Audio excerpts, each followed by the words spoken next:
د لوی سپېڅلي څښتن تعالی په سپېڅلي نامه چې ډېر مهربان او بخښونکی دی، ټولو قدرمنو کتونکو اوریدونکو ته څوک چې په دې وخت کې موږ په ژوندۍ بڼه ګورئ او که څه به بیا موږ وروسته ګورئ، ټولو ته ډېر زیات سلامونه او درناوی.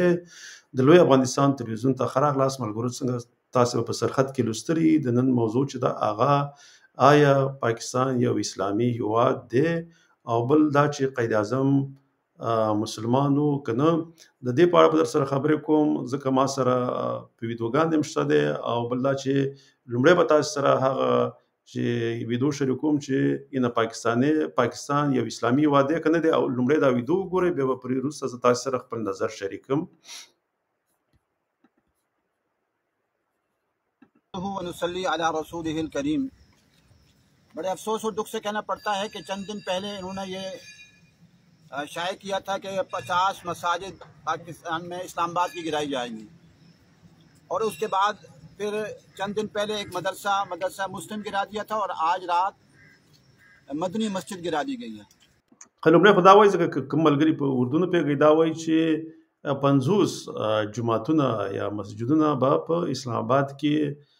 هغه د منځه وړي او په هغې کې یو 2 جوماته چې دي هغه د منځه وړي دي.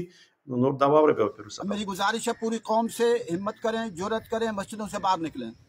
घरों से बाहर निकलें और सिविल नाफरमानी शुरू करें पूरे मुल्क में।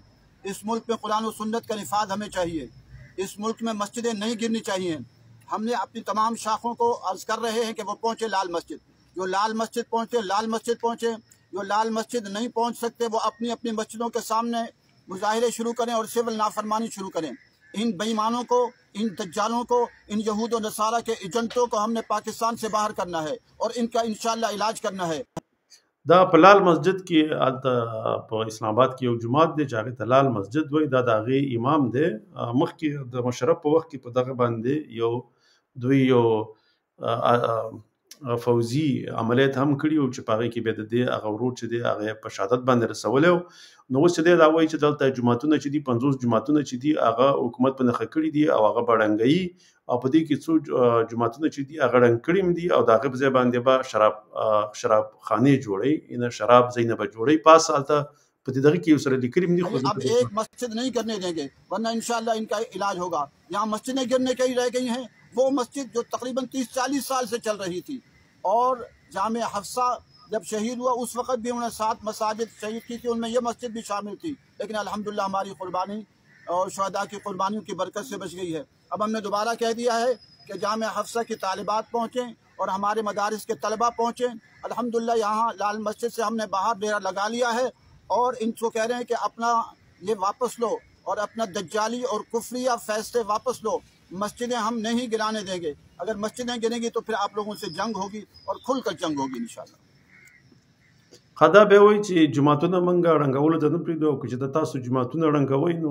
موږ به در سره جګړه کوو. خو دغه پنجابي فوج چې دی د هغې سره توپ، ټانکونه، جهازونه او دغه ټول وسایل لري. نو دغه مليان چې دي دا خو یې نه لري. ها دا کار دی که دا فتوی چې ته ورکړي د جهاد دپاره په پنجاب کې او په اسلام آباد کې، نه بیا یو کار دی چې هلته به خپله د فوج نه ځینې خلک راپورته شي، او که واقعا مسلمانان او د اسلام په نوم باندې بزنس ونه کړي او واقعا د اسلام سره ودرېږي، نو بیا کولی شي چې راپورته شي او دغه خپله پنجابي فوج که راپورته شي، ځکه دې کې اکثریت چې دی هغه ټول د پنجاب دی او د پنجاب د منافعو په ځای باندې د اسلام د منافعو ته دغه شي ودرېږي د اسلام د منافعو سره، نو بیا کولی شي چې دغلته د فوج د لارې بیا دوی غالب شي. مګر خو دغه کار دی چې دغه فوج چې دی د مرتد فوج دی، د ځینې خلک په دې باندې پوهېږي، او هغه د انګریزانو، اروپایانو، امریکایانو دغه فوج دی او د چینایانو د هغې خپلې د پنجاب ګټې خوندي ساتي او ورسره د هغې ګټې خوندي ساتي. نو دا چې دی د اسلامي فوج نه دی او نه دغه پاکستان یو اسلامي هیواد دی. د انګریزانو د یو بفر سټیټ په خاطر باندې جوړ کړی چې د بفر سټیټ یې ځکه چې په هغه وخت کې که هغې داسې فکر کوو که چېرته کوم وخت کې روسان په افغانستان حمله وکړي، نو بیا به د دې بفر سټیټ د لارې نه د پاکستان د لارې به بیا دغه ځای کې چې دی امریکایان او دغه نور غربي هیوادونه به بیا هغه خلک سپورټ کوي چې بیا د انګریزانو د روسانو سره جګړه وکړي او هغه دې خواته دغه نورې منطقې ونه نیسي، هند ته رانشي. نو مثلا داسې د ملګرو دې په خاطر باندې چې آیا قید اعظم مسلمان و که نه و، د هغې په اړه باندې ما یو وخت کې پخوا د ټکر صاحب سره مشال ټکر صاحب سره خبرې کړې دي هغه به در سره کدم بیا وداغې نه وروسته زه در سره په نورو خبرې وکړم. محمد علي جناح څوک او څنګه د مسلم لیگ مشر د دې بد اخلاق نوم چې زه اخلم نو زما اعصاب خرابېږي خو زه تا یو نوم واغ چې زه په یو څو خبرې وکړم. ګوره خو بنیادی تور دی شرابي کبابي عیاش بدعمله او بد اخلاق انسان. محمد علي جناح څوک او څنګه د مسلم لیگ مشر د دې بد اخلاق نوم چې زه اخلم نو زما اعصاب خرابېږي خو زه تا یو نوم واغ چې زه په یو څو خبرې وکړم. ګوره محمد علي جناح د خاندان د هندستان د کاټیاوال هندوان بیا هغه کې څه کسانو شیعه مذهب قبول کو او ګجرات ته راغلل. جناح چې کله درس ویلو نو دی په یو ډېر زیات کمزوري مسلو د پلار تجارو دغه یو انګریز دوستو هغه ورته ویل چې جناح لندن ته د درس لپاره ولېږه خو د جناح مور د دې خبرې سخت مخالفت وکړ چې دی به لندن ته لاړ شي او هغه ته به د یو انګریز سره واده وکړي او بیا به هندستان ته واپس رانشي. نو مور دا یو شرط کې خود چې دی به هله لندن ته ځي چې اول دلته واده وکړي. نو د جناح واده د خپل کورنۍ یوې جینې ایمی بای سره وکړو او بیا سرودي پاس لندن ته لاړو او د کور سره به هیڅ رابطه نه و. نو د خدي جینکو ملګرو به هغه ته پیغورونه ورکول چې جناح ستانه د لندن ویزا جوړ کړه او لاړو. پلار دی لندن ته بزنس کې د تعلیم لپاره لګلو چې د بزنس تعلیم خو د هغه الته هغه پرې خو د حوالته د په شرابونو کبابو او عیاشو کې ډوب شو. د بیا د لینکن ان یو سرټیفیکیټ واغشتو چې د هغه سرټیفیکیټ په وجه د په هندستان کې عدالت ته د چا مقدمه وړاندې کول شو. حالانکه دغه سرټیفیکیټ په وجه د ځان سره وکیل هم نشي لیکلی چنانچه په یو یونیورسيټي کې هم چرته هم جناح سبق نه دی ویلي. د لسم جماعت د سرټیفیکیټ یعنی د میټریک د سرټیفیکیټ نه علاوه د سره بل یو ډیګري هم نشته خو د لینکن ان سرټیفیکیټ د لپاره یو تلسمان جوړ شو. د باندې یو کتاب لیکل شوی دی ستینلی ولپارټ یو انګریز دی هغه په کتاب لیکلی جناح پاکستان چې هغه سره وګورو نو پته ولې چې دا په دمال سلیمانو کې شو. بیا دی واپس هندستان ته راغی او په کانګرس کې شامل شو خو بنیادی تور دی شرابي کبابي عیاش بدعمله او بد اخلاق انسانو. د یو ډیر نږدې دوستو دین شاه چې فارسي او دغه په کور کې اوسېده نو دغه یو ډیر کم عمر لور رتن بای نو د امت هغه وخت درسل وکالو خو دې بدعمله او بد اخلاق انسان هغه ماشومې سره غلط تعلقات پیدا کړل. نو دغه پلار د عدالت راخلو نو عدالت فیصله وکړه چې دی به د جنې سره نور هیڅ رابطه نه ساتي خو دې بدعمله به بیا هم دغه سره تعلقات ساتل او چې کله دغه عمر 13 کال شو نو خپل یو وړوکی سپی په ترخ کې ونیو او په جناح پس منټي دلاړه او بیا سورې پس عدالتي او ډېر زر دوی دیو بل جدا شو.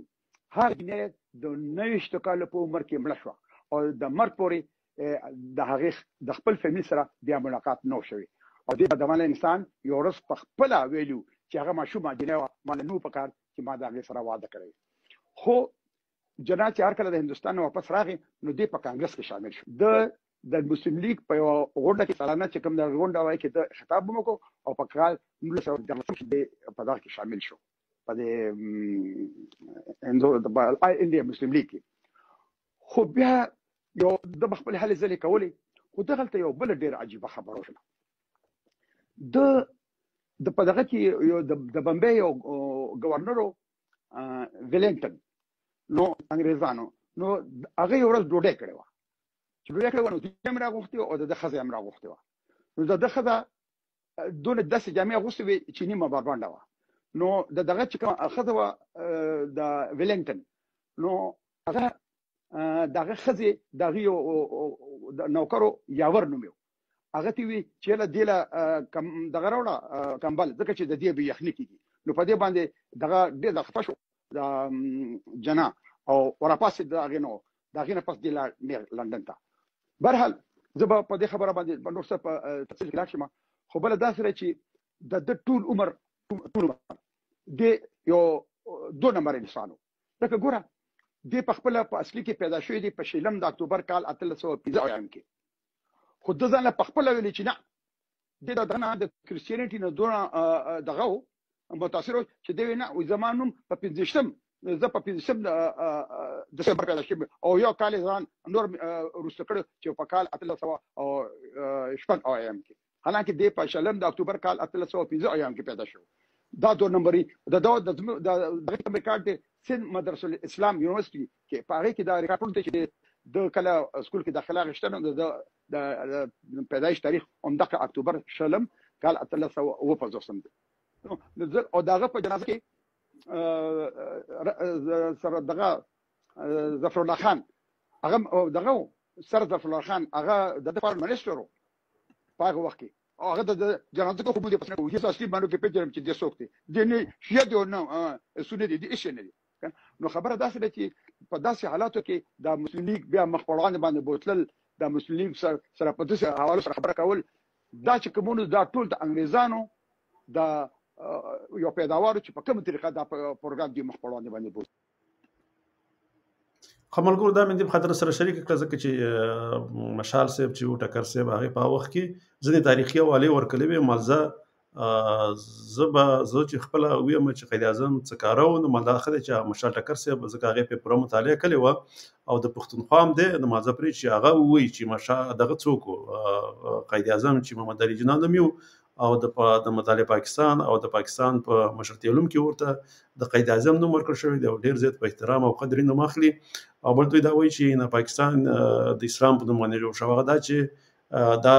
انګريزانو جوړ کړی دی یو بفر سټیټ د پاره خو ځنه وخت کې موږ د سیم ویو چې په پښتونخوا کې وسم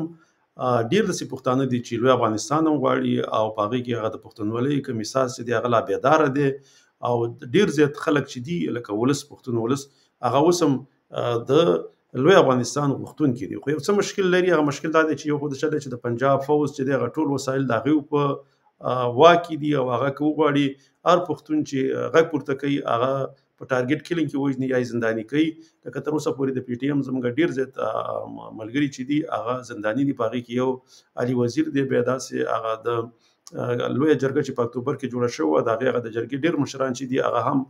په زندانونو کې دي نو ځکه دا غوښتل دغه د وسیلونه کار اخلي او همیشه چې کله پښتون خپل غږ پورته کوي نو هغه دغه کوي وجني او یا زنداني کوي زبا یو بل ویډیو دا چې هغه هم لکه تاسو سره شریکوم دی لنډه ده چې هغه کې د خپل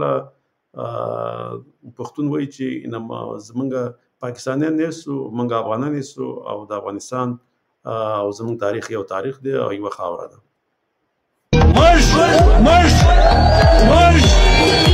موږ د هیڅ پاکستان موږ د پاکستان حصه نه یو موږ تاریخي طور د افغانستان حصه یو موږ دا د دروغو د انګریزو دا بنارسي ملک نه موږ منلی دي نه موږ د پنجابي سره دوستي کول غواړو